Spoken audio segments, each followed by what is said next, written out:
Sir, magkano po ba ang total ng 24 months? Okay, so kung magpapamember tayo kay Pag-ibig, ang kailangan lang po natin bayaran ay nasa 400 pesos monthly contribution. Times 24 months, ayun po yung magiging total, Ma'am Nelly. Okay, so i-compute nyo na lang po. So depende pa rin po kasi yan sa ating source of income. It's either locally employed ka, business owner, self-employed, freelancer, OFW, land-based or sea-based. So mas maganda po, makapunta po kayo sa pinakamalapit na Pag-ibig branch po.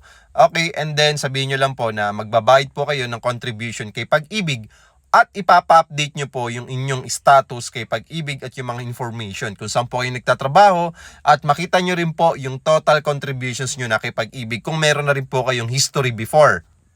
And yes, yan po yung requirement natin para makapag-avail po tayo ng 10,000 cash out only, no down payment na condo dito sa Pasig na pwedeng malipatan agad within 30 days process. Ganun lang kabilis, basta Pag-ibig member ka, 30 days process lang, pwede mo nang malipatan yung unit mo dito sa Ortigas, Pasig.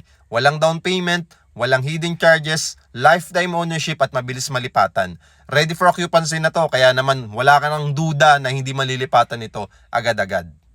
Malapit pa sa mall, magkakaroon pa ng MRT4, magkakaroon pa ng maraming commercial establishments dito, magkakaroon din ng sariling mall, meron ng amenities na magagamit. So kung interested din kayo, Ma'am Nelly, no, follow me, message me at pakishare tong video na to, paki-heart na rin, nang sa ganun masendan din kita ng complete details, sample computation at mga kailangan mong detalye para makapag-avail ka na rin dito as soon as possible. Maraming salamat, God bless and see you po.